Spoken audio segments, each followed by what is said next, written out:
l'Alliance, on a déjà débuté hier, le 7. On a fait une projection de petits films en destination scolaire. C'était des portraits de femmes qui étaient dans des domaines pas forcément féminins, on va dire. Donc on a vu ces films et puis après on a discuté avec le public qui était présent, avec les jeunes. Voilà, donc c'était un échange intéressant et puis surtout avec la nouvelle génération, voilà, ça a permis un petit peu de discuter à ce sujet. Et aujourd'hui on se tourne un peu plus vers le public adulte, donc pour cette conférence. Alors voilà, l'idée c'était de faire intervenir des dames importantes qui ont un rôle dans la société comorienne et de discuter avec elles sur où on en est, les évolutions, les choses qui sont importantes à faire ensemble, etc. Donc un moment de réflexion, voilà, autour de ce 8 mars. Donc comme vous voyez la disposition des chaises, on n'est pas sur une conférence magistrale et voilà,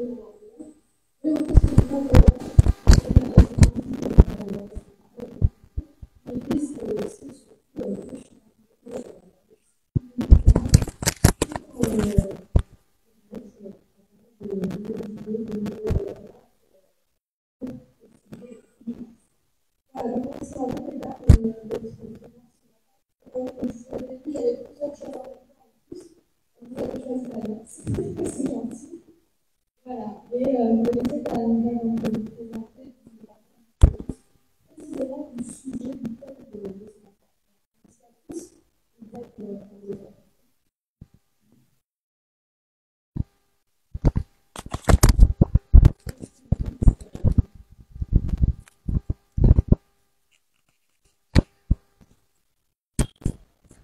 Mesdames et messieurs, merci d'être venus à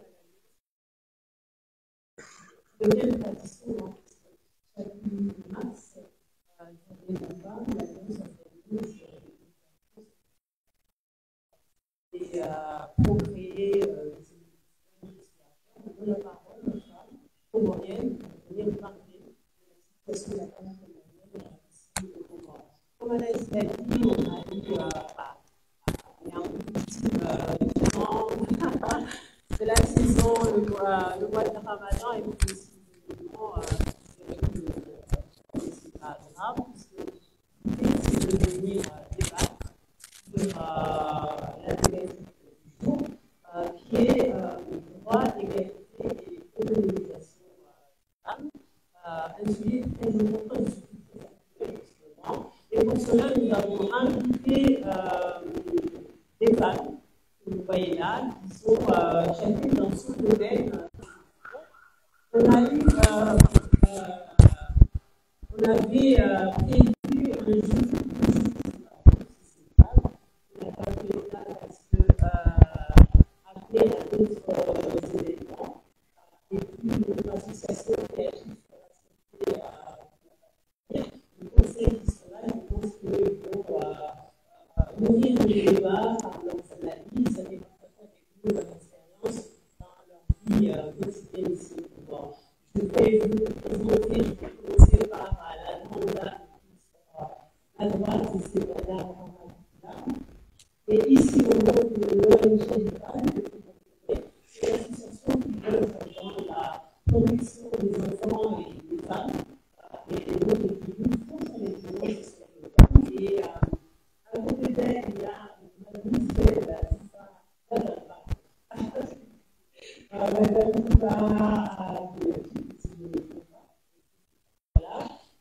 qui est une jeune femme engagée politiquement. Elle va nous parler plus sur quelle est municipale dans la politique.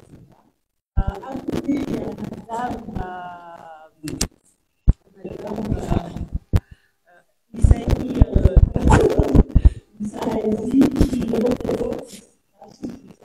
représente l'ONG Petits Anges, pareil, qui agit dans la protection des enfants et des femmes.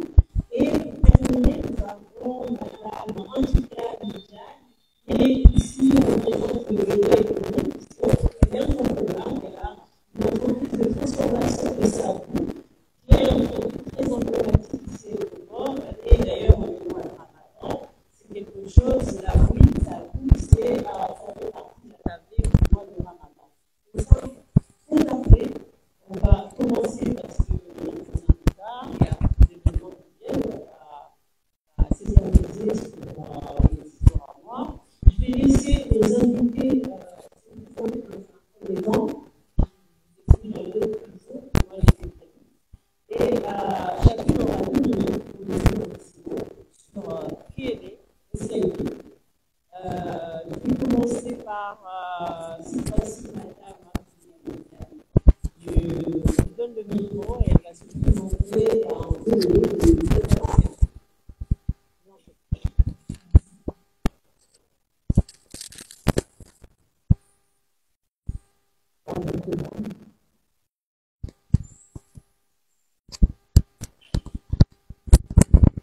Je m'appelle Antonia Moudiaï, je suis comorienne et je travaille dans la transformation. C'est des actions que je transforme en famille. Et nous avons aussi pour la formation. Je suis animée pour la formation.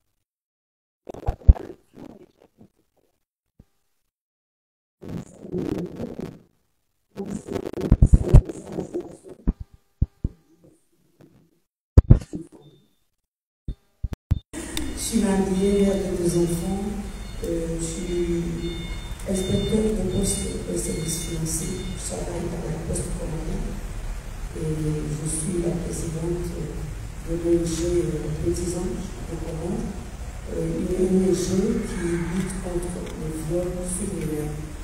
Voilà, je suis de l'Israël, je suis mère de 2 enfants, mais c'est juste la présentation. Quand on m'avait contacté pour cette table ronde, j'avais demandé, j'avais suggéré à l'Alliance française que je voulais m'inspirer du Chico. Voilà, merci. Il n'y a pas de souci, hein, je prends la parole 2 secondes. En règle générale, on privilégie le français pour des questions un peu pratiques. Mais si vous êtes plus à l'aise en chikomori, aussi bien du côté des intervenants que des questions dans le public, sentez-vous à l'aise, au besoin, si le besoin de se faire sentir ou pas. En tout cas, il n'y a aucune obligation à parler en français. Bonjour tout le monde, je suis Touba Abdoumadi, je suis du centre Ramachini. Comme madame vient de le dire, je suis juriste de formation.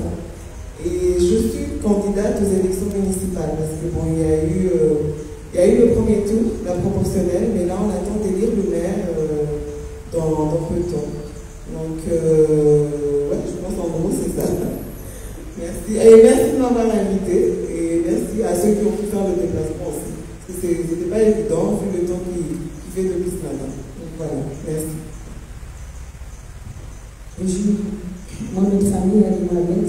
Mes 2 jeunes filles, William Blagogo, le premier Ramatou. Je suis fonctionnaire au ministère de l'Artisanat. Et comme elle l'a si bien dit, Madame Chandrama, je représente ici l'ONG FAVU, dont je suis cofondatrice et présidente de l'ONG. Merci pour l'invitation, pour une thématique qui nous interpelle tous à l'occasion de la célébration de cette journée internationale de la femme. Merci. Nous allons entrer dans le vif du sujet en répondant un petit peu à la thématique du jour qui est droit, égalité et autonomisation. Et là, je vais vous poser une question à chacun d'entre vous.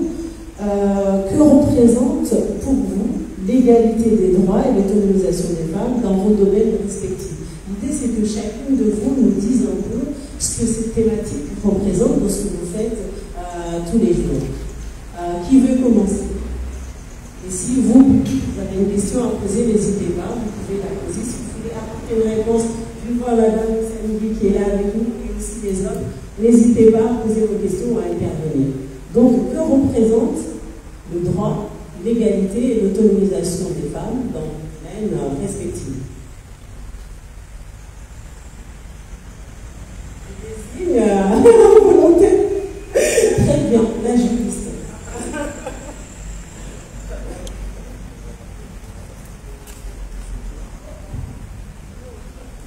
dire bonjour.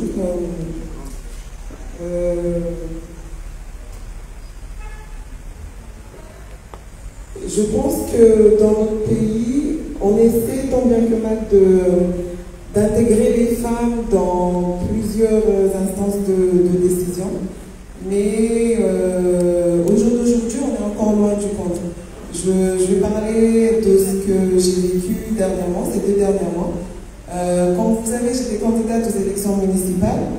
Et malheureusement, mis à part notre région de Bangani, où il y a eu 3 candidatures féminines, la femme n'était pas du tout représentée. Donc, je ne peux pas dire que c'est dû au fait que les femmes n'ont pas cette envie-là de s'engager en politique, mais c'est plus par rapport au fait qu'on ne les encourage pas. Parce que, en fait, nous vivons dans une société qui est plus patriarcale, où la femme, malgré qu'elle aurait une envie de vouloir s'engager en politique, parce que bon, je parlais de la politique, mais il n'y a pas derrière, c'est des gens qui la poussent à aller vers ça. Et pourtant, c'est pas, bon, peut-être auparavant, c'était un milieu qui était plus réservé aux hommes, mais maintenant, je pense que nous sommes égales. Nous sommes égales. Les femmes, comme les hommes, font de longues études.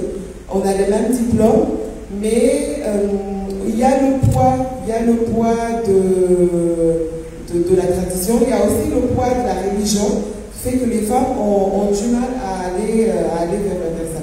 Et pourtant, la religion musulmane n'a jamais interdit, n'a jamais empêché aux femmes de s'engager en politique. Donc je pense que pendant ces élections, il y a eu, je vais parler des municipales, il n'y avait que 3 ou 4 candidatures féminines, ce qui est dommage, parce que nous savons que la population comorienne est la majorité féminine. Nous savons aussi que les femmes sont de plus en plus instruites. Donc c'est un peu dommage, et je pense que les autorités devraient plus trouver une façon d'inciter les femmes à aller dans ça. Parce que nous savons que la femme, elle a une façon, elle a une approche, que ce soit en politique, que ce soit dans l'entrepreneuriat, en fait, dans tous les domaines, l'approche que la femme a.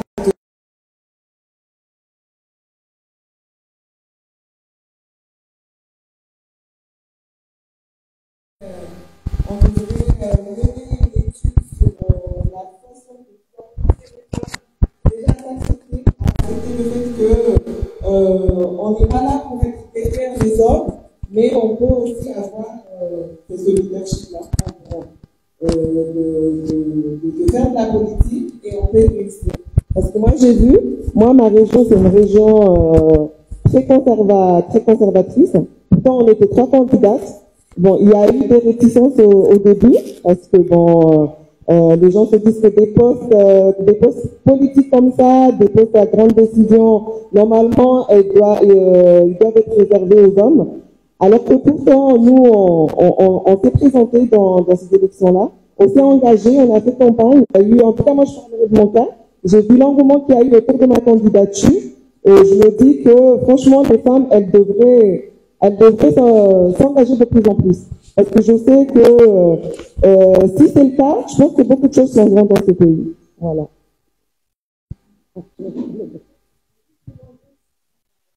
Je dis qu'il y a quelqu'un qui aimerait intervenir sur ce volet politique concernant les droits des femmes et égalité d'autonomisation. S'il y a quelqu'un qui a quelque chose à apporter avant de passer la parole à une autre intervenante. Qui avait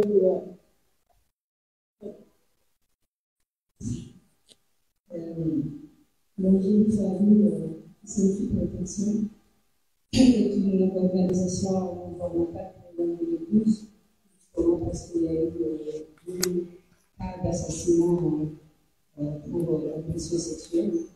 Et donc c'est une thématique que je voulais responsable de notre société, puisque nous comprenons très bien que les droits de ces femmes ont été bafoués. Et nous vivons aussi dans une société qui est préjugée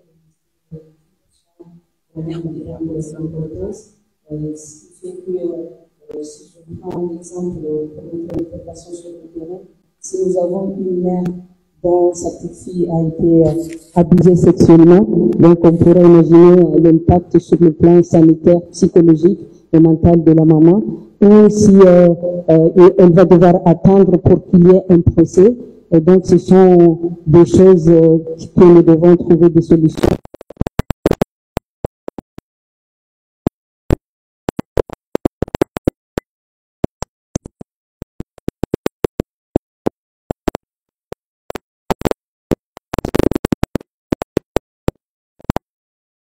L'égalité du genre, je me souviens que le grand mufti, M. Saïd Tahir Maulana, aimait bien dire que le Coran, le livre sacré, prenait cette égalité d'hommes et de femmes, et ça c'est vrai, mais justement, je pense, si je ne dis pas, qu'il y a une méconnaissance de notre religion. Et peut-être, et ça on verra plus tard pour les recommandations, qu'il faudra vraiment mettre l'accent sur la sensibilisation pour que tous les hommes puissent comprendre réellement cette richesse de notre religion qui est vraiment sans violence et qui autorise, comme elle a dit, la femme à toutes les activer à tous les postes de décision. Donc c'est à peu près notre contribution on est de l'ONG parce que je sais que si un enfant est abusé de le bas âge, là, demain, il ne peut pas être présidente, il ne peut pas être ministre parce que c'est vraiment tout un chemin jusqu'à ce qu'elle reprenne ses facultés physiques et psychologiques.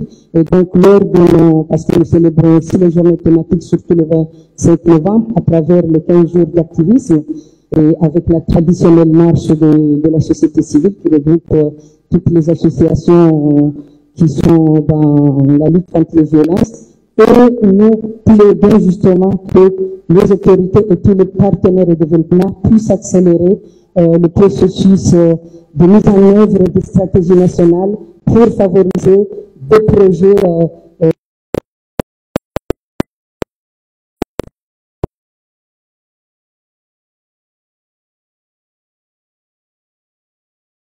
concret que j'ai vécu lorsque j'étais lors de mon premier mandat au CDD Favi, une jeune femme qui a été abusée physiquement par son mari qui est police, donc là on parle de droit, et donc il a abusé sa femme, mais malheureusement lors du procès la femme est venue nous voir pour retirer la plainte. Pourquoi? Parce que c'est l'homme qui prend les charges au quotidien. Donc, les besoins nécessités, les besoins primaires, donc, qui est le collage des enfants, la nourriture, et voire même, quand tu veux aller à l'hôpital, donc, il a été inscrit, à l'hôpital santé militaire, donc, il bénéficiait de mutuelles de santé, je veux dire. Et donc, ce sont ces choses-là qui font que, parfois, l'action de la société civile dont l'objectif est de pousser les victimes à briser le tabou, à briser les résistances, mais à un moment donné, ils vont dire non, c'est pas la peine que j'aille, de toute façon, l'auteur sera libre le lendemain, ou bien j'ai pas de moyens pour prendre les charges, et donc je dois fermer ma bouche et malheureusement subir les violences qui est un fléau mondial. Mais c'est vrai qu'un milieu de Comores, ça fait mal puisque nous sommes un pays musulman. Merci. Merci, Madame Abdeloulam, pour ce témoignage très touchant de l'expérience. Oui. Je voudrais juste poser une question par rapport à votre ONG. Est-ce que dans votre ONG, il y a des hommes qui s'engagent à l'intérieur de l'ONG ou est-ce que c'est généralement des femmes? Merci, c'est une question pertinente parce que lorsqu'on créait l'ONG, on a été accompagné par une ONG mauricienne SOS Femmes qui nous déconseillait d'impliquer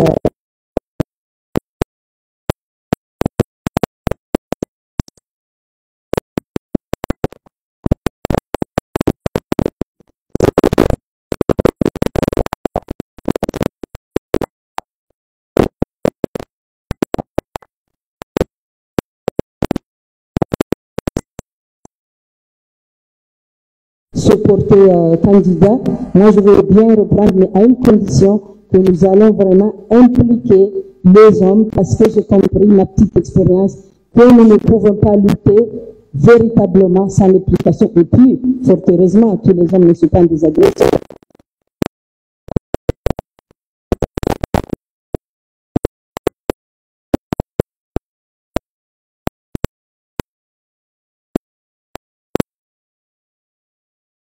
Pour cette plainte, puisque après tout,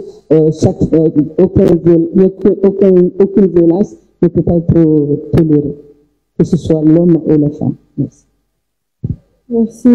Oui, je posais cette question parce que, bon, en tout cas, à titre personnel, après on pourra me contredire, mais souvent on pense que les luttes féministes doivent être portées exclusivement par les femmes, et moi, au contraire, je trouve que, surtout dans le cas d'associations de violences faites aux femmes ou aux enfants, en fait, je trouve dommage que les hommes ne s'impliquent pas plus dans ce genre d'association-là. C'est pour ça que je vous posais la question. Et tant mieux s'il y a des hommes impliqués à l'intérieur. Parce que voilà, dès qu'on parle de violences faites aux femmes, faites aux enfants, c'est souvent, généralement porté par des femmes. Parce que voilà, on associe ça, mais c'est des luttes féministes, donc c'est le combat des femmes, etc. Or, moi, je crois qu'aujourd'hui, c'est pas le combat des femmes, c'est le combat de toute une société, c'est le combat de tous, parce que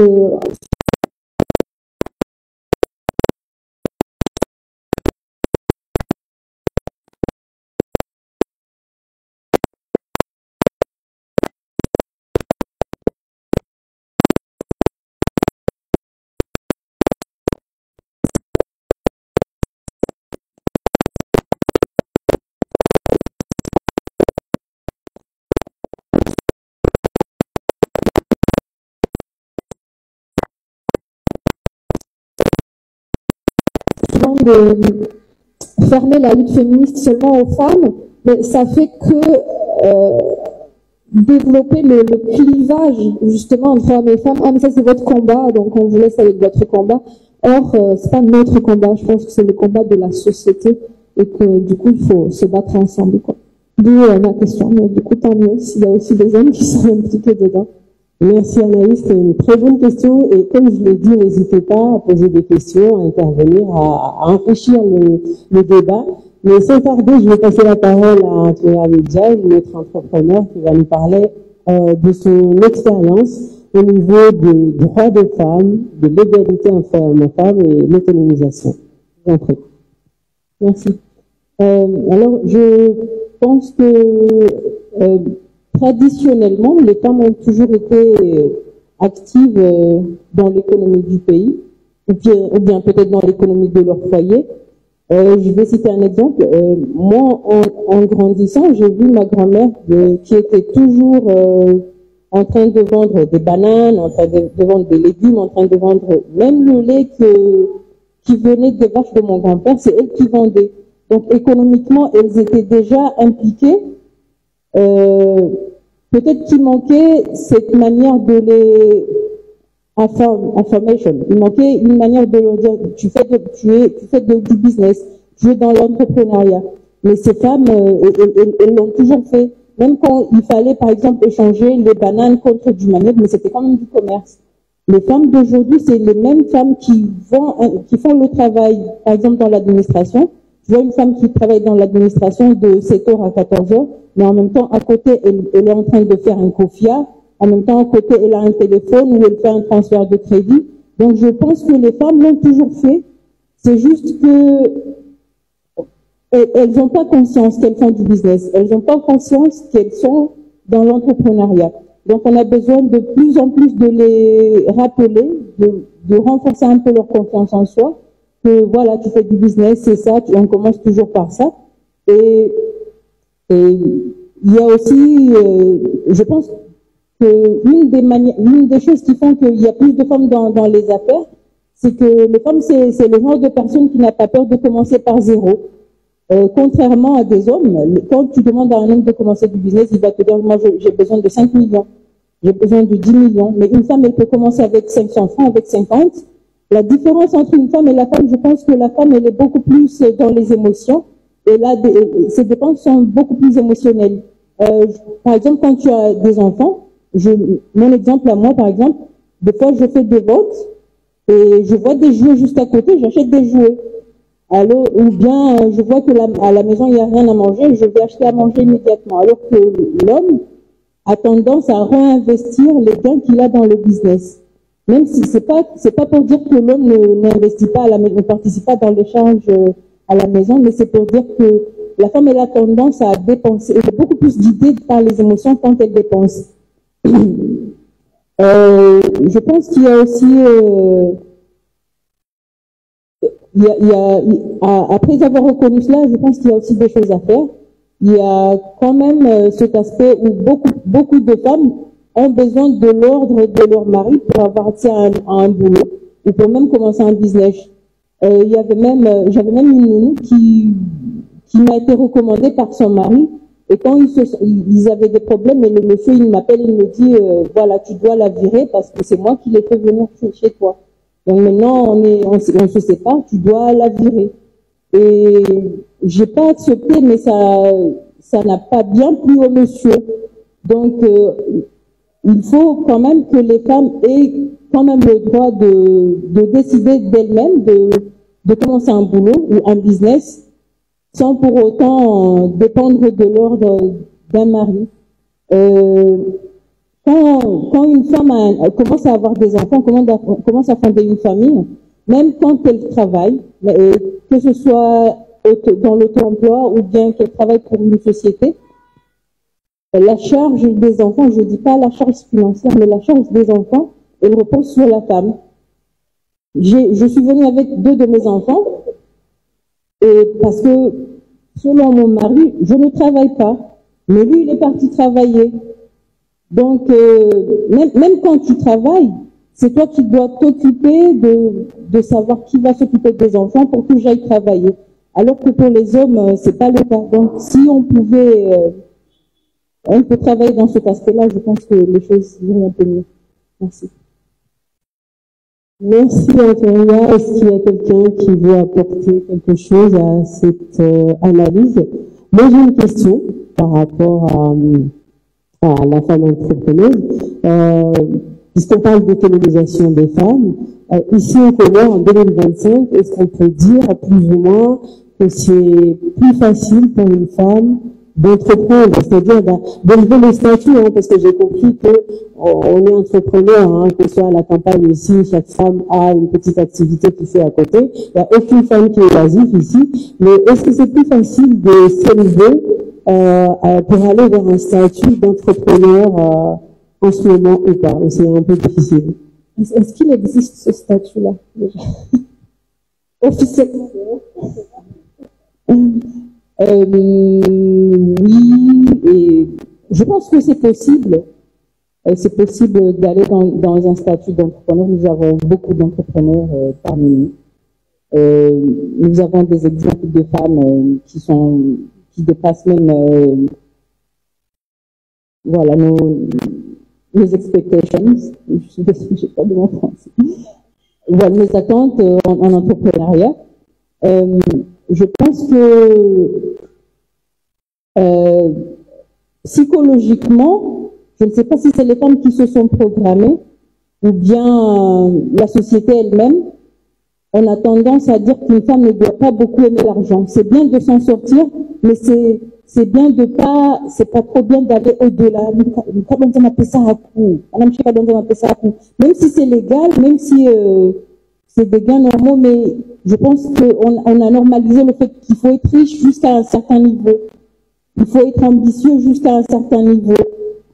Il y a même des femmes, peut-être que moi-même, quand je débutais, j'avais même du mal à accepter le terme entrepreneur parce que j'étais pas... Non, un entrepreneur, c'est quelqu'un qui se fait des millions, c'est quelqu'un qui a un statut tête, c'est quelqu'un qui a un statut tête. Donc il y en a, mais il y a aussi cet aspect où il faut être un peu moins ambitieux, moins... Voilà.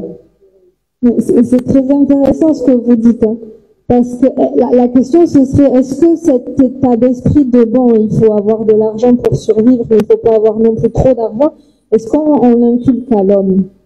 Pas sûr. Donc c'est bien à la femme, on lui dit, bon, il faut survivre, certes, si tu gagnes de l'argent, tant mieux, mais pas trop non plus. Mais pourquoi on en revient à l'autonomisation? Parce qu'une femme riche, une femme qui aurait beaucoup d'argent, elle aurait, entre guillemets, plus besoin de son mari. Entre guillemets, je dis financièrement, puisqu'elle serait autonome, elle aurait beaucoup d'argent. Donc là, je pense qu'on touche à la sensibilité de l'homme, et si la femme est trop riche, elle serait très autonome, et donc, quelle serait la place de l'homme dans un couple où la femme serait très très autonome? Et je pense que ça touche à un point de sensibilité voilà, au sein d'un couple, quoi. Mais c'est intéressant qu'on inculque cette idée-là aux femmes et pas aux hommes. Je pense qu'une femme autonome, ça fait peur, au final. Très bien, on va donner la parole à Madame Sani. Marhaba, nja Tanganyika tisana yetem yatolwa tijifasiri yayo anshikumori etwani hangu abo telewa ukaya iyo ndezi haki no sawa no jijenga wahimrumshe kumori leo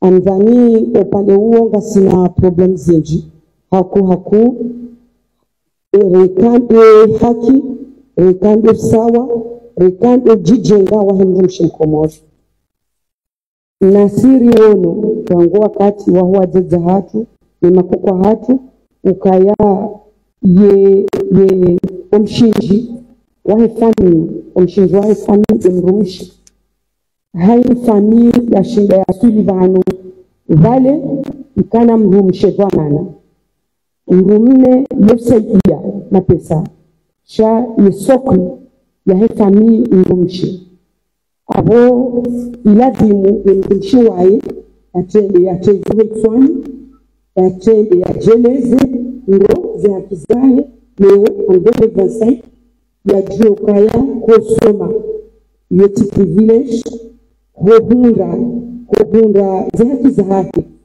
yeti yo apokatule lwando sha izonde za haki zahahe ki mwanadamu wangu vya jake mrumishi na upande huo rahane jaja harumayu ONG kao ngangira ismahayo tenzano mesekaya sielewa shaka eleza nai tenzano mesekaya mrumshe wae komori katusaidia wala katusaidia mrumshe komori zakiza mrumshe na tuozi hansi deja hamazi hazini askera hare jafanya benevola sasa ngomasi uhazini c'est pas ça. Les haki quasi tout ce qu'il ni comme genre là on je perds déjà mon poste en 97 avec un diplôme d'inspecteur de poste de la poste et avant les gens inspecteur de poste tu vas être ici à l'université où j'ai eu un don à l'aide moderne française. Et quand il y a la carrière, il a fallu concours sur place, il aurait été diplômé inspecteur. C'est quand on même à ta côté était très loin. Voilà, à moi on mais on est loin au Kaya, on y a Jojo Bell, c'était en 97, avant c'était l'équivalent de Bac plus 5. Chaque et quand c'est le tour là, il y a un rapport et on va walio SMS leo au la poste commune au Congo Telecom radio Kapuzima c'est moi je vois je vois après déjà le bouche je journée en kaya hawa de 7 minutes ya mwangu shwari kwa décision zile cha le bouche mzima kama kwa shekuni wale wanaanza instance hizo chaka tout c'est bien bouche de peur quand on tujenge les places il y a toujours une mano wakimrushe au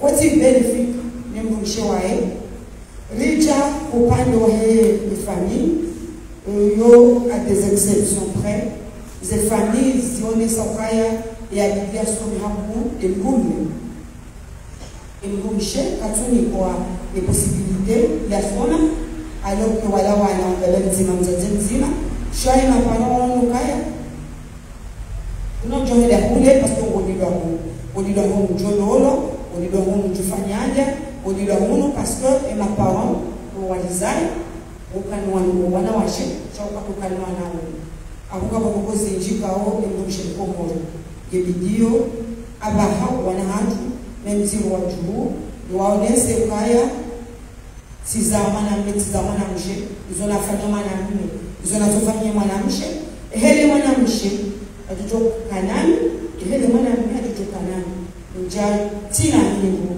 na shirike mwanamke na tushirike mwanamke et vice versa hauma même ces instances zao walimu nao pale yunga sharia chini yao ikawa sharia hizo shivoke shitondaki vos problèmes. Shaonesa, c'était à Maïs, la présidente Lille. Shaonesa Okaya, à un moment, c'est l'instance de décision. Zaïseka, et Moumiché, à Mamafou, Vojana, les millions de Moudera. Alors, Haruma, direction générale des associés des accords, et quand ils ont coulé, ils disaient là, parce que l'angoisse. Et quand on a ministre de Benatsan, il dit Watsan, on va ils ont des études, c'est la loi Adjira, ils ont des Spagnols. Et quand on dit si on doit acheter, il dit Amin, Riziwanie, Riwaone Sekaya, Kabati wafanya ubala, Hema Steliatu, Hema Lesiatu, Hosila Mwatu, Kabati Ngogoneo, Mvumne Komori, Ajoshida ya Fani, Mchafushida ya Fani. Mintua. Espérance yangu à la poste comorienne, Zouzani, comme on va vous le statut, il y a qui diplôme, il y a femme en tout cas. Alors, les vidéos, les wani et les vidéos, les tirongo, c'est ce soir. Les vidéos, c'est bien. Kaléo, Gamina, agent, parce qu'actuellement, je suis le chef d'équipe ressources humaines pour aller à la poste comorienne. Avec un agent de la Bonbonche, il y a possible que je suis arrivé à la poste en 97, avant en 2027 à la poste, je suis arrivé à la alors, l'INSEE, voilà, madame, le timbre de Alui, Rimone, c'est quand ils ont deux d'Afani, ouais, Manisan, ils ont des eaux, les diplômes, les capacités, ils ont des eaux à Bouillou. Hau Idris Sham Gamanzo Zenogonizo Zidaki Hamo Silam Zidaki Hamo Nales Ritawe Hadisi Yokanyu vie une des vies privées peut-être mais je suis de l'ancienne école Chamini étudie vie privée à Man Kango Hango Miti no yoditi de malezi ya hatu sharisane rigide wasi hawasi hawasisi leo mdumshe komoni juzi dekana mdumshe gouverneur wangazija leo nasina mdumshe gouverneur mwali iyo siasa mtonza engineer eheli wajao possible eheli wahaja ejanjibia shawakaya abo wajochu abungwa ukapadi riji anin réunion du Chicafa. Et Kaya, au palais, au Cabo, les thèmes établis, c'est très vaste. Comme on a des émissions, nous lisons dans le projet, les Chana, la présidence, et quand le Chana, les Israéliens, Mjuri hilo wanawatiti ikawa leo andiskuti na Mekaya ngumime modoelewa yo hadisi ya Kosevera rija ngumhifadhi ngundu manati wa mzima au mwetera ngari wa shukuri yao au kaya warisaidia shigiri avancer ces expériences rawaunganizo sha risana chi wanaume. La preuve en est que le vice-président, c'est un homme, à la personne à mettre Eliane Dabdala, c'est un homme. Gabona Wandoume, à mon bureau, Gabona Wandoume, à Adel, parce que il y a un même chez l'oise. Avant qu'on ait Jorenga et Hadis, il y a un différent Yemana, la deuxième pour le Chedaï. Donc, il y a un pied, chaque dernier mot, c'est là, quand il y a un groupe Chedaï, il y a un groupe météo violent. Au cas de violence physique, il y a des violences morales, il y a des physiques, il y a des financiers. Alors, il y a un groupe météo violent, il y a un groupe Chedaï. Il y a un groupe ça va violer au wine. Ça, il faut oser le dire, le gaz fanial. Du coup, il y a des gens chaque expérience si on a quand il y a une société radio, au Chilera, il y a un il y a un ou quand il y a un violé, quand on voit bébé, on violé on bébé en câble, on bébé en wasaïa, il y a une stigmatisation. Il y a une société, il y a quelqu'un qui a violé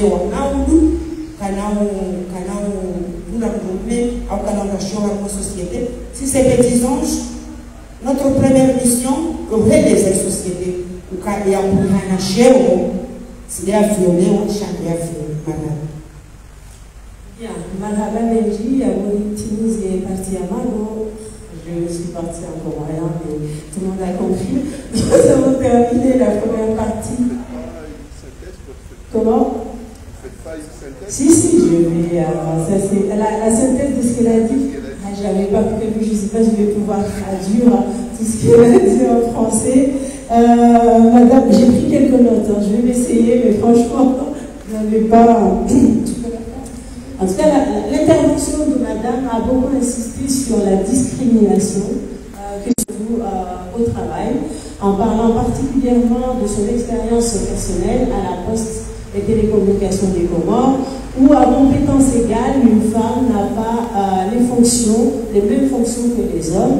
Elle a rappelé aussi la lenteur, ou en tout cas le fait que les autorités peinent à mettre en place une loi qui a été votée depuis pas mal d'années, qui est la loi Hadjira, qui prévoyait 30% de femmes au poste de responsabilité, qu'ils soient politiques et autres. Et jusqu'à maintenant, cette loi-là n'est pas appliquée. Donc, elle a beaucoup parlé des discriminations que subissent les femmes, que ce soit au milieu du travail ou dans la famille, parce que là aussi, il y a des discriminations par rapport au statut de la fille, au statut du garçon, des études qu'on va offrir aux enfants garçons plutôt qu'aux enfants filles. Et pour terminer, elle a parlé de son LG, Petits Anges, et a montré que chez Petits Anges, il y a une mixité dans les membres qui la composent, et ils défendent les enfants qui sont brutalisés. Et cette brutalité peut aussi bien venir d'hommes que des femmes, c'est son expérience de terrain, chose qu'on ne dit pas assez, mais dans tous les cas, le combat de défendre les droits des femmes et les droits des enfants ne peut se faire qu'en association entre les hommes et les femmes. Je ne sais pas si j'ai été fidèle à ce que vous avez dit, vous m'excusez. Si j'ai oublié quelque chose, d'autres pourront compléter si besoin. Je propose, s'il y a des questions au niveau de cette première partie de poser, alors je dis bien une question, c'est au niveau des droits. On a parlé du thématique du jour qui est droit, égalité, autonomisation des femmes. La deuxième part, j'ai prévu qu'on puisse parler des obstacles et des solutions qu'on peut apporter si on a le temps. Donc, s'il y a quelqu'un qui va intervenir sur la définition, l'état de lieu des droits, de l'égalité et de l'autonomisation des femmes, on va ouvrir une liste. D'accord, on va faire comme ça, je passe le micro. Allez-y, madame. Salam alaikum. Moi, je suis Sabri, je suis entrepreneur. Je souhaite revenir un peu, très en arrière. 2008, où on était un groupe de femmes entrepreneurs. On a souhaité se regrouper pour que, tout à l'heure, Anaïs a demandé s'il y avait un statut. On a voulu que les autorités comoriennes, donc 2008, là c'était sans vie. Donc on a été entendu. On a même réussi à faire créer un portefeuille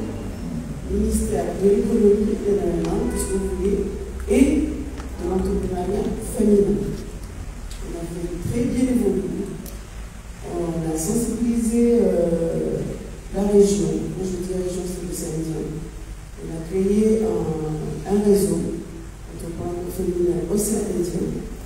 Et chaque île complétée, chaque pays complété avec son pays. FOI Comores, FOI Mada, FOI Maurice, Réunion, et ainsi de suite. Et Seychelles aussi. Les travaux, c'est un petit peu d'histoire, hein. J'espère que je ne vais pas vous ennuyer. Et donc, depuis 2008 à 2016, la femme était bien en avant.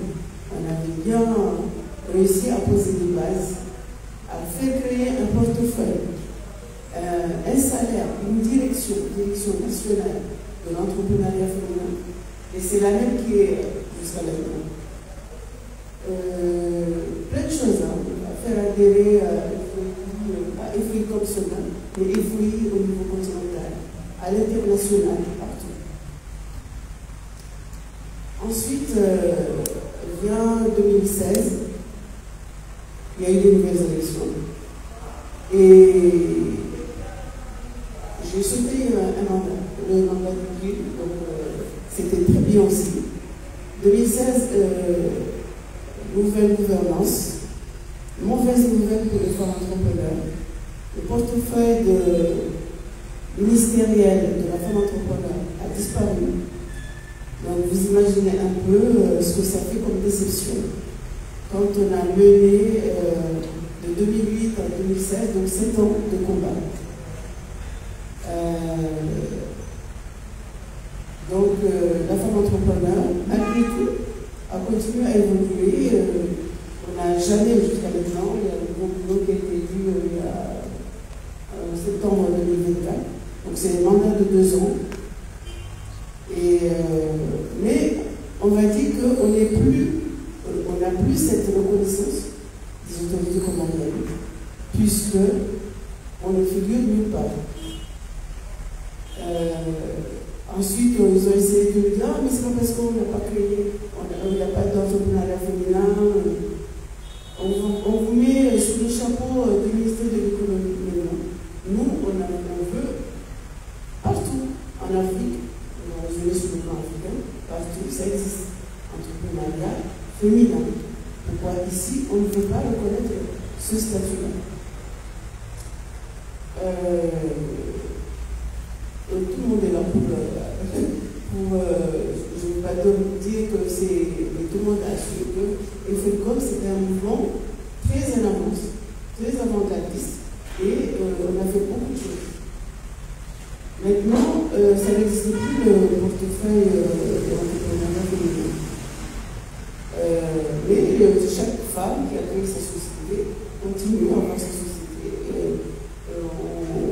On agit, on a employé des gens, chacune a créé 1 ou 2 emplois, voire plus. Il y en a qui ont 20 employés, c'est pas rien. Et quand je vous parle d'autonomisation, je veux dire qu'on y est presque, même si on n'a pas cette reconnaissance. On y est presque. Quand je parle de droit, on y est aussi. On paie les mêmes taxes que les hommes, que les entreprises dirigées par les hommes. On paie tout.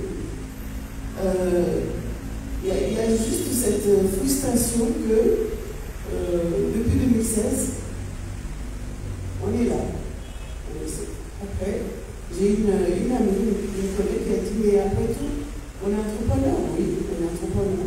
Mais les femmes, c'est autre chose. C'est l'entrepreneuriat féminin. Mais je vais vous dire une chose, c'est que FOICOM a réussi à se faire élire secrétaire général à l'OIF. C'est le réseau des entrepreneurs,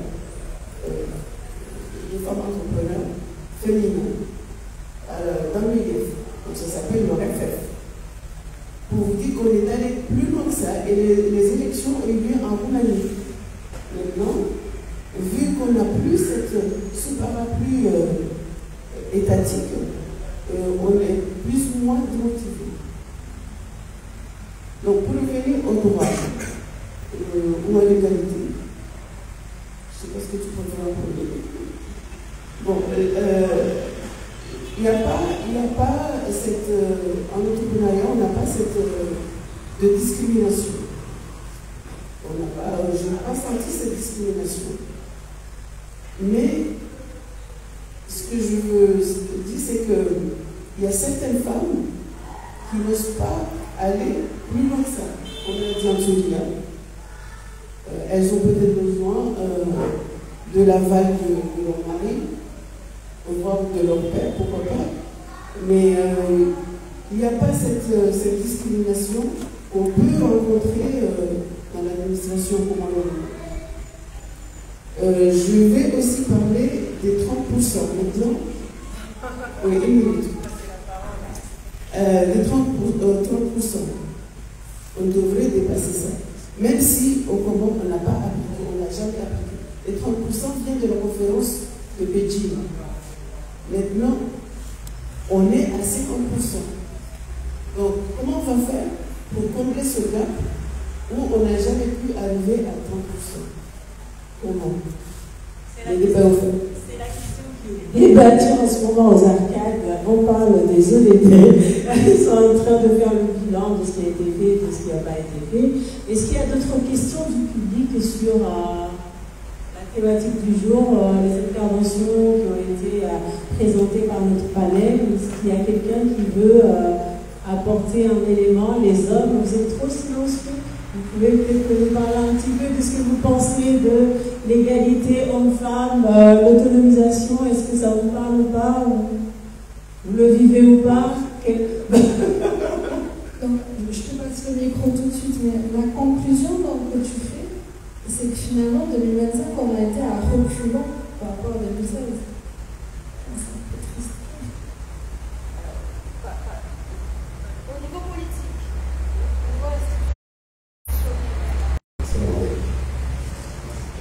non, c'est pas comment je veux parler. On voulait écouter un petit peu les conférenciers et puis faire aussi pouvoir faire notre point de vue. Moi personnellement, je ne voulais pas parler parce que c'est pas une question qui existe dans la tête. Je ne me suis jamais posé, ou en tout cas poser la question de l'égalité, parce que dans ma tête, on est pareil. Peut-être qu'on se trouve dans un lieu où on est occupé par une culture, par une tradition, par des dogmes, et même quand nous, hommes, à la maison, parce que peut-être il y a des hommes qui sont émancipés et qui veulent changer les choses, il y a la résistance de la femme. J'ai pas voulu parler parce que j'aurais l'impression qu'on est dans un groupe de parole et que j'aurais envie de parler de mon cas, mais moi j'ai l'impression que c'est la femme qui n'arrive pas à trouver la stratégie pour prendre les rênes. Penser l'égal de l'homme, c'est ça? Oui. Et j'aurais, avec un petit rien du tout, une révolution pourrait changer les choses. Et donc, raison pour laquelle je suis contre cette loi. Parce que cette loi limite, alors qu'il ne devrait pas y avoir de limite. Peut-être que c'était un début, mais imaginez que d'ici 2025, enfin en 2025, les choses changent et que les femmes sont plus, ou auraient même être plus nombreuses dans les différentes sphères, mais la loi, si elle était promulguée, heureusement qu'elle n'est pas promulguée, elle empêcherait cette révolution. Et quand je parle, peut-être je vais anticiper, mais je trouve que c'est notre culture qui freine. Et qui est devenue même quelque chose de machinal au sein de la famille, parce qu'aujourd'hui, On dit souvent nos mamans, nos papas, mais aujourd'hui c'est nous qui sommes les papas et les mamans. Et je suis sûr que très bêtement, on prend des positions qui sont bizarres. Quand je dis à mon garçon, va faire la vaisselle, sa mère va dire, mais non, mais il n'a pas fait ça, c'est pas son rôle. Il n'a pas allé au marché. Et donc, et même en autonomisation, même quand tu donnes, parfois, quand tu donnes cette possibilité sans même le dire, ben, il y a un frein, mais un frein qui est mental. C'est pas la maman, la belle-mère ou le beau-père qui va empêcher la femme, mais je pense que c'est le poids. Et donc, il faut qu'on arrive à déconstruire ça à partir de l'école, à partir du foyer. Il faut qu'on dépasse, qu'on dépasse justement la journée où on va parler. Il faut qu'on passe par des actes. Je vais vous donner un dernier exemple, je finis par là. Dans le cadre de mon activité professionnelle, je n'ai jamais dit que les filles étaient moins représentées à l'école. J'ai juste demandé au directeur, cette année, on va faire une discrimination positive. On va plus inscrire les filles à l'école que les garçons. Et les garçons, on va les rattraper l'année prochaine. Et on va jouer sur les âges. Mais il n'y a pas eu non, il n'y a pas eu de... Comment je vais dire? Il n'y a pas eu de résistance à cette proposition. Et en l'espace de peu de temps, dans une région de 70 000 habitants, où les filles étaient moins représentées ou mal scolarisées, ben, en peu de temps, on a changé la tendance. Parce qu'on ne l'a pas annoncé. Parce que plus vous annoncez, plus vous créez des résistances. Il faut passer à l'acte. Merci. Merci, c'était très bien. Je pense que votre contribution a enrichi le débat. On a eu un point de vue qui en est différent. Il y a quelqu'un qui a demandé la parole. Allez, je vous laisse là. Je vais juste rebondir en 1 minute sur ce qu'a dit Nasser, mais après on va fermer cette parenthèse-là et je vous passerai la parole. Je trouve que la réflexion, il faut aller plus loin que simplement dire parfois la résistance, c'est la femme elle-même. Oui, ça c'est un constat, mais ça ne suffit pas dans le sens où pour moi, le sujet est beaucoup plus profond que la femme elle-même va dire au petit garçon, ah ben non, c'est pas à toi de savoir d'où ça vient. Pourquoi elle-même a cette réflexion-là? Parce qu'elle-même a été élevée et éduquée au sein d'un foyer où on lui a probablement enseigné ça, et au sein d'une société où on lui a probablement montré ça. Donc le problème, c'est pas la femme elle-même qui a des résistances, évidemment, mais c'est dans quelle société elle a été élevée pour avoir ces résistances-là. Et donc le problème, on voit bien qu'il est macro, qu'il n'est pas micro. C'est pas toi, là, le problème, c'est la société dans laquelle tu as été éduqué, dans laquelle tu as été élevé, et c'est une société patriarcale dont les femmes elles-mêmes sont victimes, mais sont aussi, des fois elles sont aussi le moteur. Enfin, je veux dire, toutes les femmes ne sont pas féministes, par exemple, et malheureusement, mais parce qu'on vit dans une société patriarcale et que nous en sommes nous-mêmes les victimes, et parfois on a nous-mêmes des schémas qu'il faut apprendre aussi à déconstruire. Donc probablement que les femmes qui répètent ces schémas-là ne se sont pas posées ces questions-là, pas encore, et ne se sont pas elles-mêmes déconstruites vis-à-vis de l'éducation patriarcale qu'elles ont reçue. Donc c'était juste un petit détail important. Juste 1 minute, madame Isaac, de compléter. Je vais juste compléter Anaïs. Quand on a fait la formation sur la première formation sur le genre ici au Congo, en 2008, il y avait une formatrice qui nous avait appris la construction sociale. Elle venait des pays du Lesotho, je crois, où c'était le contraire. Où c'était les femmes qui allaient à l'école et les hommes qui allaient dans les chambres, qui n'étaient pas instruits. Et donc, quand elle a parlé de cette déconstruction sociale, elle a dit il ne faut pas non plus qu'il y ait trop d'hommes ou trop de femmes. Donc, l'équité du genre. Donc, les hommes, ce n'est pas seulement la femme. C'est... voilà. Merci, madame. Merci. Mon métier c'est moi à la retraite, mais plus généraliste dans le domaine des sciences humaines, qui intervient beaucoup dans ce genre de débat depuis déjà une bonne trentaine d'années. Moi, chaque 8 mars, le discours sur le droit des femmes me laisse perplexe, me désemparer, désorienter un peu, parce que je me suis toujours posé la question de savoir comment parvenir réellement à l'égalité de genre. Bien sûr, là, genre et sexe, c'est le concept de genre, je renvoie à la construction sociale de la culture. Le sexe a des caractéristiques biologiques, physiologiques. Mais la question, c'est comment réellement parvenir à l'égalité de genre,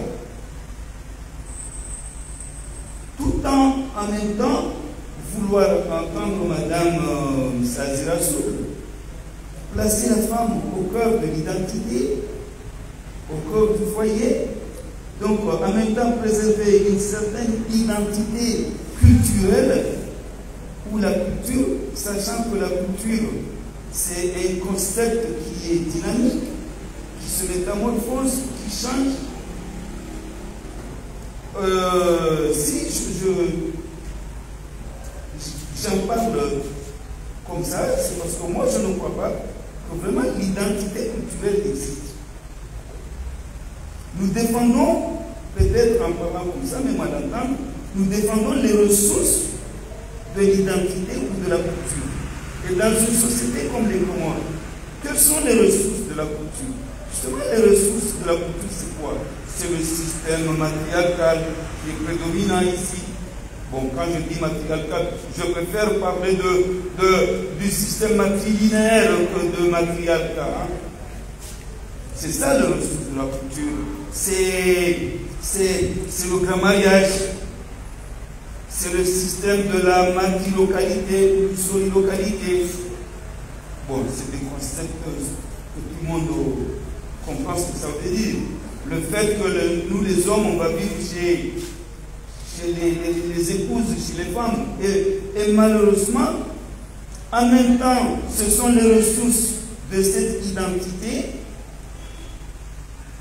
Malheureusement, une identité qui ne défend pas l'égalité de genre, parce que l'égalité de sexe, c'est autre chose. On sait très bien qu'un homme reste un homme. Un homme ne peut jamais avoir des seins. Un homme reste avec ses caractéristiques. Une femme reste une femme. Bon, il y a des caractéristiques biologiques. Mais le genre, ça renvoie justement à ces constructions sociales, à la culture. Et en même temps, nous tenons un discours qui entretient, qui défend les mêmes ressources des inégalisés. Les ressources où reposent justement les inégalisés entre l'homme et la femme par rapport aux gens. Voilà la réflexion que je voulais. Donc moi la question c'est comment parvenir, justement on ne peut pas venir à cette nouvelle situation qu'en commençant par soi-même. On a tendance à croire qu'on nous développe un discours pour changer le peuple, mais changer le peuple c'est changer l'homme c'est changer soi-même. Le peuple, c'est une notion très vague, à mon avis.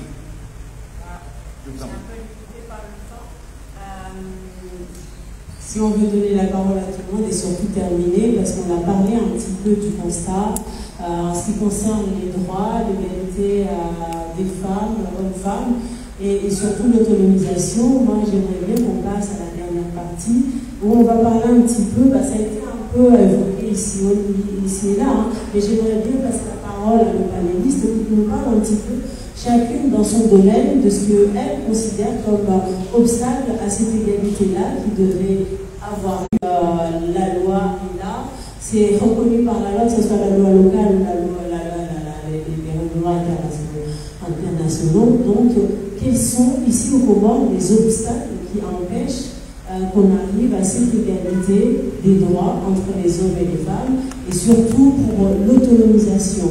Si quelqu'un peut apporter un peu d'éléments, il y a eu quelques éléments qui ont fugé ici, et je vous laisse la parole chacune à son tour pour nous dire un peu ce qu'elle pense de cette question-là. Merci beaucoup. Comme elle a dit tout à l'heure, ma soeur Lissani, dans notre domaine d'intervention aussi, l'objectif est de sensibiliser la population et surtout de rappeler que les hommes naissent égaux en droit et en dignité. Et donc, par rapport aux obstacles en matière de violence, c'est surtout ça, c'est de pouvoir leur dire non, ce n'est pas vous d'avoir honte, non, il y a des lois qui sont là, et qu'il faut aussi que nous puissions pour leur application, parce que c'est ce qui fait défaut.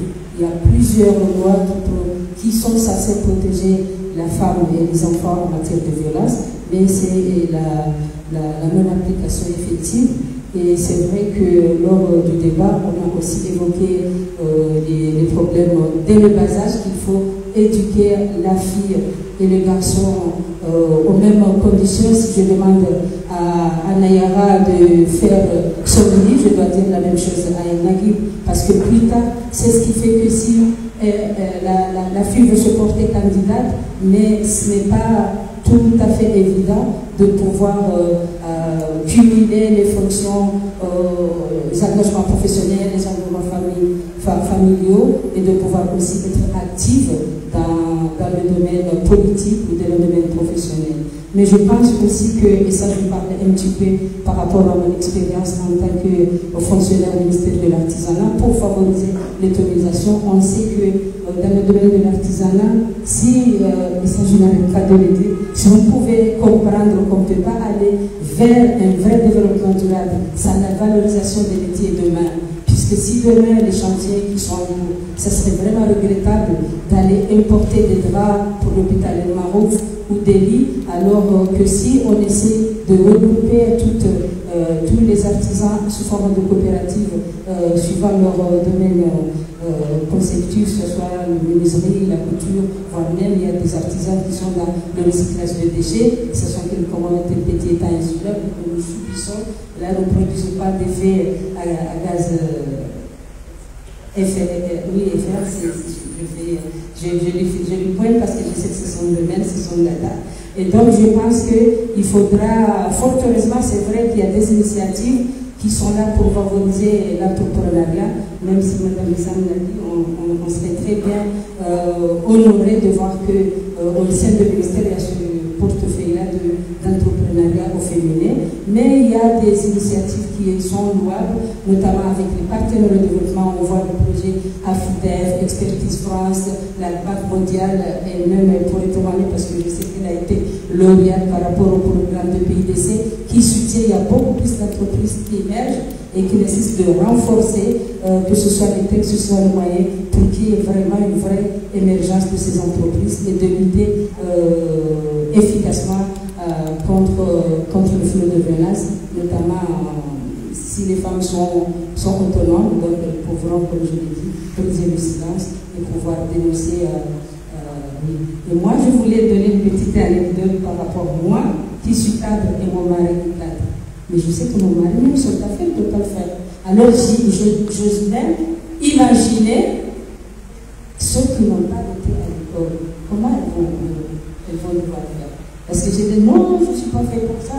Mais je ne vous demande pas de venir, mais au moins garder les enfants, par exemple, pendant le mois de Ramadan, au moins vous gardez la femme pour faciliter la femme à faire la cuisine, ou bien faites la table s'il y a des invités. Mais je sais qu'il y a des hommes qui peuvent le faire, mais justement ça, il faut aller vers l'éducation de le bas âge entre l'égalité sexuelle. Il y a aussi autre chose qui est très important par rapport à la religion. Je pense que les autorités, les partenaires devront mettre l'accent sur la sensibilisation, parce que je suis convaincue qu'il y a une méconnaissance. Il y a un mélange entre tradition, préjugés et culture qu'il faut que les gens comprennent. Non, vous n'êtes pas fait pour avoir ce poste, non, la femme doit rester à la maison. Donc, non, ça n'a jamais dit. Ce n'est pas pour rien. Donc, l'égalité entre hommes et femmes dans le Coran, c'est bien. Merci, madame. Oui, comme ça. Moi, ce que je pense, c'est que, comme mon cher ami Mohamed Jalil vient de le dire, pour qu'on puisse arriver à une égalité entre les hommes et les femmes, c'est plus une question de mentalité et d'éducation.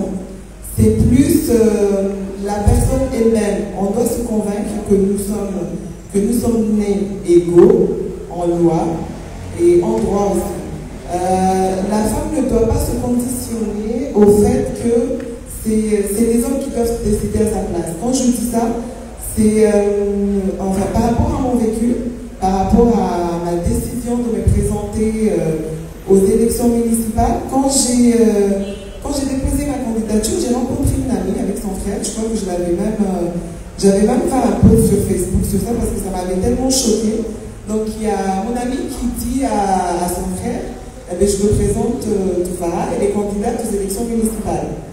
Et son frère, c'est un cadre, c'est un jeune cadre, c'est quelqu'un qui avait des longues études, qui occupe un poste assez important dans une institution de la place. Donc, il demande à sa sœur, elle ou son mari. Donc, ça m'a choqué, je me dis, parce que, je ne sais pas, pour pouvoir être candidat à des élections, qu'est-ce qu'il faut? Est-ce qu'il faut avoir de la force? Est-ce que c'est des montagnes qu'il faut soulever que je ne vais pas pouvoir le faire? Donc je lui dis, non, c'est bien moi. Et en plus, il faut que tu saches que je ne suis pas mariée et je suis candidate et je sais que je vais y arriver. Donc je pense que c'est plus une question de mentalité. Cette question d'égalité homme-femme, c'est une question de mentalité qu'il faut faire évoluer d'abord dans nos maisons. Parce que, comme ça a été dit là, nous sommes tous conditionnés. Je sais que ma mère, elle ne se comporte pas de la même façon avec moi qu'avec mon frère.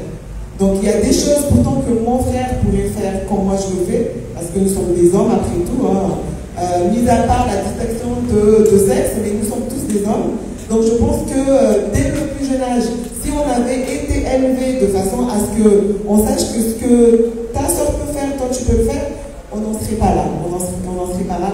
Et je pense aussi que les femmes aussi doivent s'affirmer.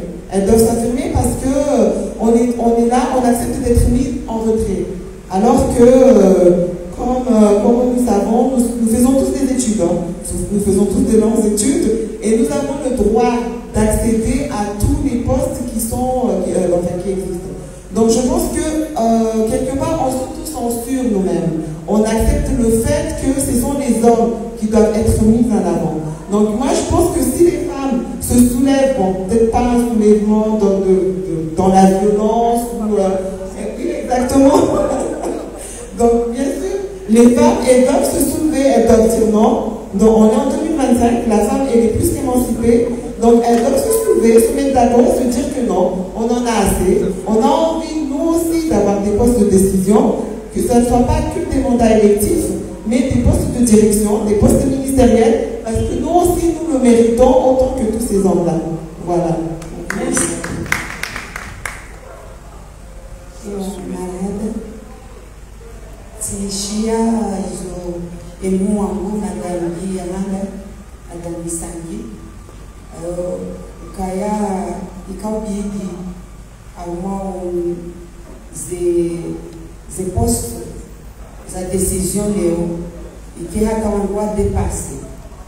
Comme tout le monde, au Kaya, Kariti, au Tsahaï, et ma funzu mangomira ou majana, Nasir Joshida Kene Megomisan, Mao Odela. Sha, Rizoto Chiterwa, Biasa, Hamba, Rivundre, Gesa Hilari do Lutangia Haju. Chegava Joshida, assim lá Joshida. Rijai Juma yangu, sisizone sango, kaya, henalisi, osilamu, he ukususwa haju, washikomori, emdumishe leo, katina, hazi, haruma, zi instance, za haju, za sikari, au za zijara, atujujua ya kaya. So nesse exemplo, ya wadzadza, tunemako kwa hatu, kao umshinji wa family de mrumushe, izonyo tipi yanga mzijwao, zijale aussi si leo kasoma zazi kasoma kuna moko si de mako kama zazi wa leo abo il est temps yokaya rilambe dingo izo monsieur Janinya ne sakaya okususuia eu ama katele wanai au j'espère que j'ai bien compris okususuia bano okususuia mingi ngamurengo tsando ngo okususuia wa komoni aux années 10 ja abati ntizo jokaya batine culture ya hayo batine malezi ya hayo banu ngabo silamu chaka bune malezi mimi nous différencier mbili de mrumshe mtokana na dignité en tant que femme ya wania za kizale en tant que femme batina habakaya nis ngabo zelongo kao sisi vya école ngabo zelongo kao yimrumshe sawa ndio ni tishe manana yabo ambaye mvume ataanza kufanya kazi pour la petite histoire ni tuka na mora za mvume parce que ni tanza na mvume station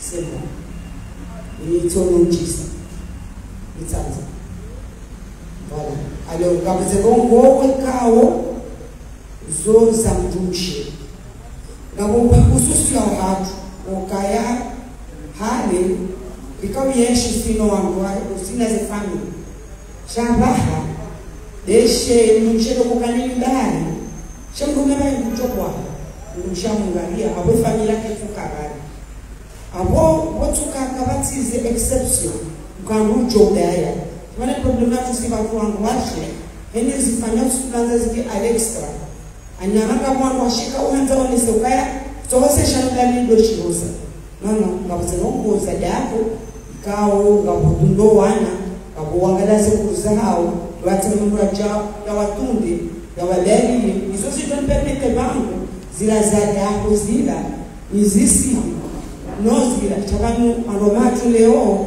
uwichini wa hao wongo atimo kabo siri juu watolo nini pia nisomesomana ni watwalize ni wafanyeze na ngopia leo ndo wale msiri juu. Je pense pas que modem chez le monde wabilie doyesh en 2025 zinu hadisi ya mwelewano na malezi na rangale malezi madame. Merci beaucoup. Je vais essayer de traduire. Je vais passer la parole à... Je vais aller très vite parce que elle a intervenu sur deux thèmes. La tradition, tous les opinions sont affirmées, hein, donc elle défend la féminité, hein, disant que égalité ou droit, ça ne dénie pas un petit peu la féminité de la femme. Et si aujourd'hui une femme se sent à l'aise à préparer à manger pour son mari ou à laver la vaisselle ou à faire, c'est son droit en fait. Le droit, c'est aussi de décider de ce qu'on veut, mais pas de se couler dans un moule où tout le monde a décidé que ça doit être ça. Donc l'égalité, c'est aussi accepter que les différences, on n'est pas tous pareils et que chacun peut être à l'aise dans quelque chose et d'autres pas. Et c'est ça, en fait, cette égalité homme-femme qui fera que si un homme se sent à l'aise à être à la cuisine, à faire manger et à préparer des gâteaux, ça ne fait pas de lui une femme. Et si une femme... et inversement. Donc je crois que c'est en gros, et puis cette question de gap, de pourcentage, à défendre le fait que dans un pays où il y a beaucoup d'inégalités, il faut aussi s'approcher à ces petites choses qui aident peut-être à améliorer, à aller vers l'objectif final qui est de parvenir à l'égalité complète entre les hommes et les femmes. Sans tarder, je vais passer la parole à, parce qu'on a pris beaucoup de retard, la journée est chargée, je vais passer la parole à Madame Antonia et on passera à la conclusion. Je vous en prie. Merci. Donc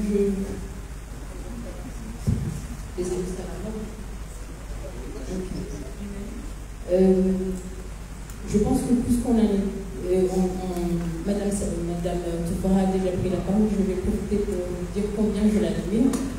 Tellement, machallah, j'étais émue quand j'ai vu une femme se lancer en politique. En fait, la politique, c'est vraiment quelque chose qui m'effraie beaucoup. Machallah, merci d'avoir balayé l'heure pour nous. Merci. Donc, en ce qui concerne les femmes, je pense que pour les femmes, le plus grand frein est psychologique. Ça a été mentionné plusieurs fois. Soit on s'est conditionné, soit on nous a conditionné, mais en même temps, il faut essayer de déconstruire ces freins-là. Il faut se donner un peu plus de confiance en soi. Il faut se donner en question de confiance en soi, par exemple, moi, je peux dire que j'en ai souffert, mais je ne suis pas là où j'étais il y a 10 ans. Donc, si je vois une sœur qui traverse la même chose, peut-être que je dois lui tenir la main et lui montrer que j'étais comme toi il y a 10 ans. Donc, toi aussi, tu dois tenir la main à quelqu'un d'autre. Je pense qu'il faut beaucoup plus de sororité, il faut beaucoup plus de soutien les uns envers les autres. En fait, là, on dirait... c'est un peu comme cette réalité quand tu vois quelqu'un faire un post sur les réseaux sociaux. Il y a cette contradiction entre ce post et la réalité de la vie. Donc on se cache un peu. Il faut se dire, on galère tous. Derrière, quand on n'est pas sur Facebook, on galère tous, c'est les mêmes galères, on traverse les mêmes choses. Il faut se dire que c'est ok d'être ambitieux, il n'y a aucun problème à relever grand et à le réaliser. Donc, il y a aussi des freins culturels et institutionnels qui sont... Peut-être que dans un problème, tu peux avoir 3 aspects culturels, institutionnels et psychologiques dans le même problème. Et en disant institutionnel, j'aimerais interpeller une institution locale, la Caisse nationale de sécurité et de prévoyance sociale. Il y avait un moment où j'étais en contact avec la société pour le cas, dans le cadre de l'inscription d'employés. Par exemple, quand tu emploies des gens ou quand tu es employé d'une société,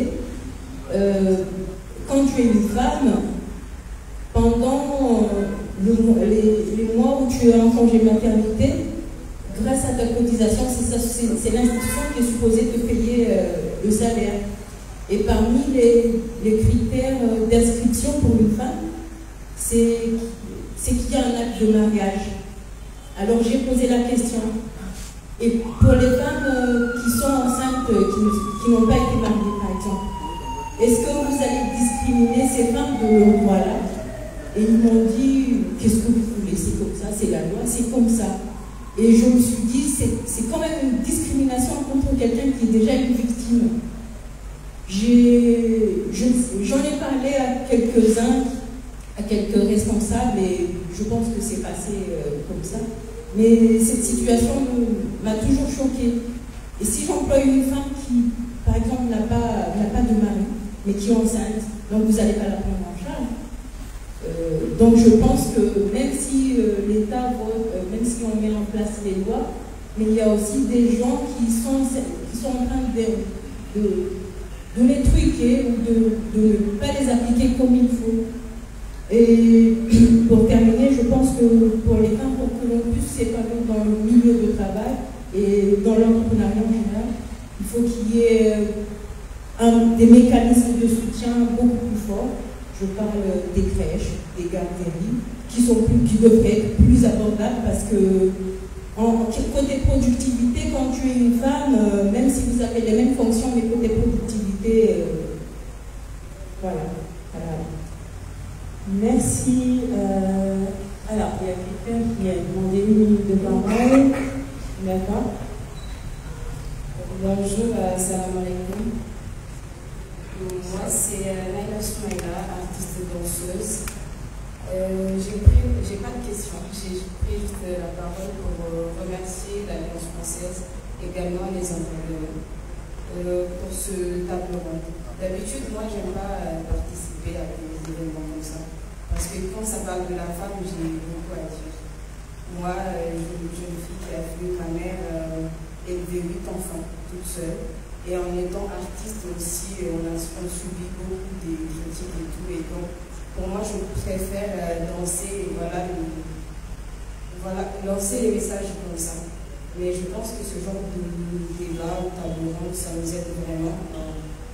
On voit des femmes qui se battent ou se luttent contre ça. Ça nous aide vraiment. D'ailleurs, j'invite les jeunes artistes de participer. Ainsi de vous inviter de participer à nos prestations ici à l'Alliance française Parce que c'est vrai qu'aujourd'hui, on parle de l'entrepreneur, on parle des femmes qui travaillent au bureau et tout, mais nous aussi, les artistes, on est des entrepreneurs aussi. Donc, je voulais vous remercier et vous inviter à participer beaucoup. Il y a aussi, des fois, on organise des débats parlant de la femme artiste. Et j'aimerais bien vraiment que vous preniez le temps, comme moi, j'ai pris le temps, parce que je représente toutes les danseuses, de venir nous écouter aussi, parce qu'on a beaucoup à dire. Merci beaucoup. On va passer la parole à Sonatique avant de passer la bonjour tout le monde, je m'appelle Rafik, je suis tête de liste de l'élection municipale. Bon, ma liste est arrivée en très position. Je vais être bref. Par rapport au débat d'égalité, moi j'ai toujours parlé d'équité entre l'homme et la femme. J'ai jamais accepté, en tout cas, je ne suis pas encore convaincu parce que pour moi c'est une question de complémentarité entre l'homme et la femme et ça doit être dynamique. Ça peut être 30%, 70% aujourd'hui, comme ça peut être 50-50 demain, et ainsi de suite, en fonction de l'environnement et des tas de choses. Quand on parle de... Parce que j'entends souvent les gens parler que derrière un grand homme, il y a une femme. Moi, je n'ai jamais accepté ça aussi. Donc pour moi, c'est qu'à côté d'un homme, il y a une femme, comme à côté d'une femme, il y a un homme. À partir de là, si je dis ça, c'est parce que là, la loi par rapport aux élections, ça a été chaque liste, ça va être homme-femme, homme-femme. Moi, ma contribution, c'était homme-femme, homme-femme-femme, homme. J'ai essayé de verser, ce qui a permis, sur les 7 conseillers, j'ai 3 hommes et 3 femmes qui sont éligibles.